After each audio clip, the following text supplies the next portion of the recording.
అట్లనే మిగిలిన హరికృష్ణ గారు, అట్లనే ఏఐటీసీ రవీంద్ర గారు,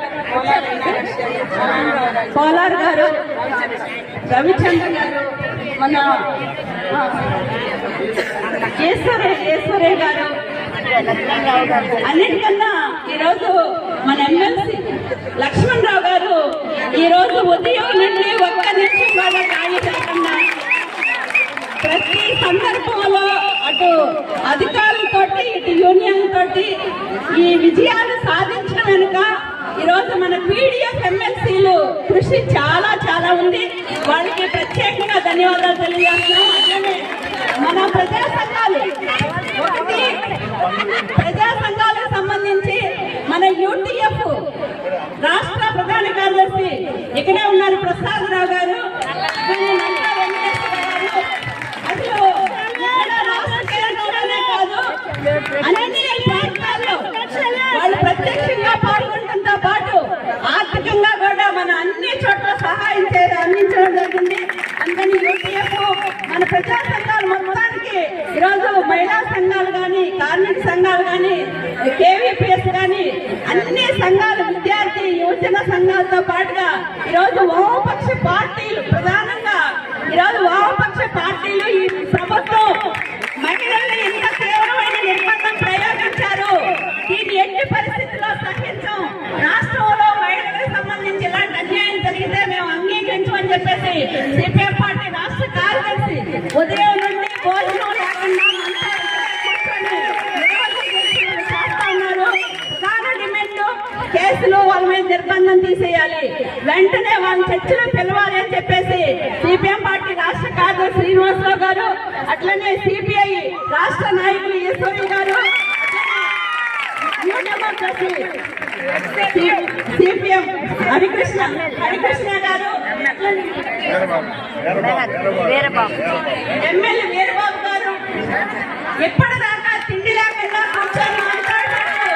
మన చర్చలో అయ్యేంత వరకు కూడా మనకు ఎన్నింటే ఉండి ఈరోజు మన వెనుకే ఉన్నారు. అందుకని వామపక్ష రాజకీయ పార్టీలకి, ట్రేడ్ యూనియన్లకి, ప్రజా సంఘాలకి, అట్లనే మీడియా మిత్రులు అసలు ఏ రోజు మనం ఏమైనా పొరపాటున ఒక సంఖ్య తగ్గినా కూడా ఏంటి ఇంకా ఈ రోజు ఏం కార్యక్రమం చేస్తున్నారు మనం వెన్నంటే ఉండి ఈరోజు మీడియా మిత్రులు కానీ, ఇట్లా సోషల్ మీడియా కానీ అందరూ కూడా మనం ముందుండి నడిపించిన ప్రతి ఒక్కరికి పేరు పేరున ప్రత్యేకంగా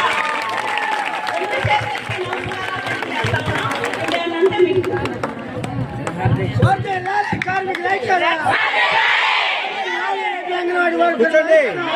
భారం చాలా ఎక్కువగా ఉంది. ఫోన్లు పనిచేయడం లేదు, 4 రకాల యాప్లు మేము చేయలేము అని చెప్పడం జరిగింది. యాప్లకు సంబంధించి అన్ని యాప్లు కలిపి ఒకే యాప్ గా మార్చడానికి కూడా అంగీకరించింది. అట్లనే హెల్పర్లకు సంబంధించి 50 సంవత్సరాలు ఇప్పటిదాకా సూపర్వైజర్ పోస్టులకి వర్కర్కి 50 సంవత్సరాలు పెంచారు, హెల్పర్లకు పెంచలేదని చెప్పేసి పట్టుబట్టాం. అనివార్యంగా హెల్పర్ల ప్రమోషన్ కూడా 45 సంవత్సరాలు 50 సంవత్సరాలు పెంచడం కూడా ఆల్రెడీ జీవోగా వచ్చింది. అట్లనే అంగన్వాడీ కుటుంబాలు చాలా పేద కుటుంబాలు, ప్రభుత్వ ఉద్యోగులందరికేమో 62 సంవత్సరాలు చేశారు, మాకెందుకు 60 చేశారు. ఎట్టి పరిస్థితులు అంగీకరించము. 62 సంవత్సరాలు అంగన్వాడీలకు కూడా కావాలి అన్న తర్వాత అది కూడా అంగీకరించి జీవో కూడా ఇవ్వడం జరిగింది. అట్లనే ఈరోజు టీఏ బిల్స్ మేము చెప్పాం. టీఏ బిల్స్ ఈ రోజు 2017 నుంచి మేము పెట్టుబడులు పెడుతున్నాం. ఒక్కొక్కరు 25,000 రూపాయలు ఈ రోజు అంగన్వాడీలో పెట్టుబడి పెట్టి ప్రభుత్వానికి రిపోర్ట్లు ఇచ్చారు. ఈ రోజు వాటన్నింటినీ ఎగ్జామ్ పెట్టారు, వాటిని ఇవ్వాలి అని చెప్పేసి అడిగాం. ఆ బకాయిలకు సంబంధించి కేంద్ర ప్రభుత్వానికి రాస్తాం. కేంద్ర ప్రభుత్వం ఇచ్చిన వెంటనే మీకు తప్పకుండా ఇస్తా ఉన్నారు. కేంద్ర ప్రభుత్వం ఇచ్చినా ఇవ్వకపోయినా ఎప్పటి నుంచి రాష్ట్ర ప్రభుత్వం నిధులతోటి నెలకి ఒక టీఏ బిల్లు వర్కర్ కి, 2 నెలలకు ఒక టీఏ బిల్లు హెల్పర్ కి తప్పకుండా ఇవ్వడానికి ఆల్రెడీ జీవో కూడా ఇవ్వడం జరిగింది.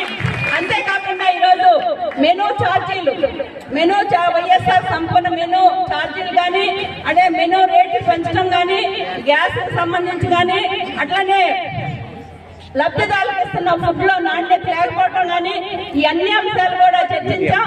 ఒక కమిటీ అంటే అధికారులు యూనియన్ ప్రతినిధులతోటి ఒక కమిటీ వేస్తాం.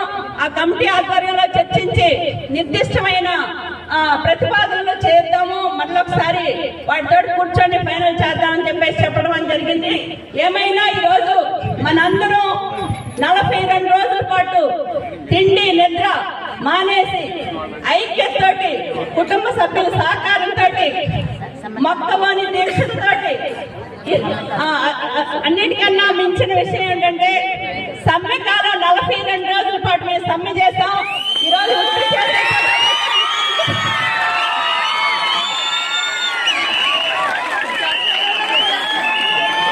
సమ్మె కాలం జీతం మొత్తం మనకి ఇస్తాము అని చెప్పారు.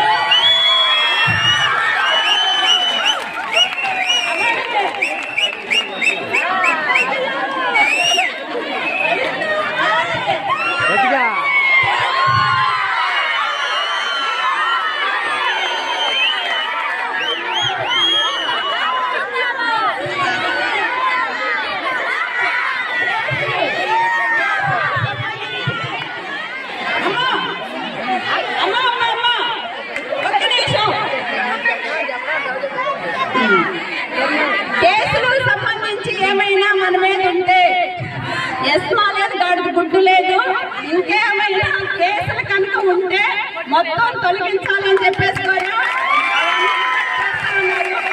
చివరిగా మాట్లాడి ఏమిటంటే ఇప్పుడేదో మీరు ఆడింతమందిని తొలగించాము ఈడింతమంది తొలగించామంటే ఆ పప్పులు ఉడకవు. మీరు ఎలాంటి ఒక్కరి మీద రాజకీయ వేధింపుగా మమ్మల్ని ఇబ్బంది పెట్టినా ఎట్టి పరిస్థితుల్లో అంగీకరించము, మొత్తం మేము మళ్ళా ఎదురు తిరుగుతాము అని చెప్తే మీ మీద ఎలాంటి కేసులు పెట్టము, ఒక్కరిని కూడా తొలగించము. ఇప్పటిదాకా ఎలా అయితే మీరు ప్రశాంతంగా ఉద్యోగాలు చేస్తున్నారో అంటే వీడియోలు మాట్లాడారు, మమ్మల్ని తిట్టారో ఎన్నంటే కుదరదు. మీరు ఇప్పటిదాకా ఎలా అయితే పనిచేశారో మీరు అలా పనిచేయండి. మేము ఇప్పటిదాకా మీకు ఎలా అయితే సహకరించామో తప్పకుండా మేము కూడా సహకరిస్తామని చెప్పేసి హామీ ఇచ్చాము. అందుకని మీరందరూ కూడా తప్పకుండా రేపు ఉదయమే జాయిన్ అవ్వాలి అని చెప్పేసి కోరుతున్నాము.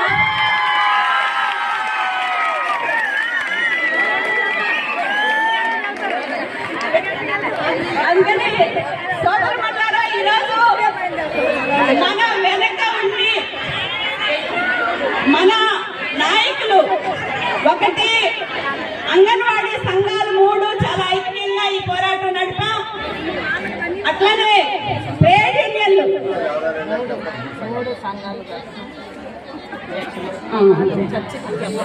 ఈరోజు 3 సార్లు గ్రూప్ ఆఫ్ మినిస్టర్లు మనతోటి ఎడ్యుకేషన్ 4వసారి మన తోటి చర్చల్లో పాల్గొన్నది ప్రభుత్వం వైపు నుంచి మన ఎడ్యుకేషన్ మినిస్టర్ బొత్స సత్యనారాయణ గారు,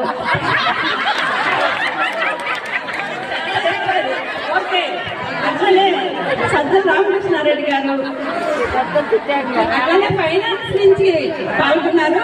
2 సార్లు సురేష్ గారు పాల్గొన్నారు, అట్లనే రేవంత్ గారు, అట్లనే మన ఐసిడిఎస్ ప్రిన్సిపల్ సెక్రటరీ డైరెక్టర్ గారు మనతోటే ఉన్నారు. మొదటిసారి మాత్రమే మన మంత్రి గారు కనపడింది, అప్పుడు ఎప్పుడు మాకు కనపడలేదు. అందుకని వాళ్ళు పాల్గొన్నారు. మేము అంగన్వాడీ యూనియన్ గా మన సిఐటి అనుబంధ యూనియన్ గా అధ్యక్ష కార్యదర్శి సుప్రత్ గారు, వాణిశ్రీ గారు, మేము మన అట్లనే ఐఎఫ్టి నుంచి జ్యోతి గారు, భారతి గారు, గంగావతి గారు, అట్లనే ఏఐటిసి నుంచి మంజుల ఉన్నారా, సరోజ వాళ్ళు పాల్గొన్నారు. మన లలితమ్మ గారు రాలేదు, లలితమ్మ గారు వాళ్ళు పాల్గొంటున్నారు. అందుకని మన సిఐటి నాయకత్వం, ఏఐటిసి నాయకత్వం, మన సిఐటి రాష్ట్ర ప్రధాన కార్యదర్శి మన 3 సార్లు చర్చల్లో 4 గంటల సేపు బయటే వెయిట్ చేసి మన వెన్నుంటే ఉండి మన సలహాలు ఇవ్వటంలో కానీ నరసింహరావు గారు, అట్లనే ఏవి నాగేశ్వరరావు గారు మొత్తం మనతోటే ఉన్నారు. అట్లనే మిగిలిన హరికృష్ణ గారు, అట్లనే ఏఐటిసి రవీంద్ర గారు, కోలార్ గారు, రవిచంద్ర గారు, మన ఈశ్వరయ్య గారు, అన్నిటికన్నా ఈరోజు మన ఎమ్మెల్యే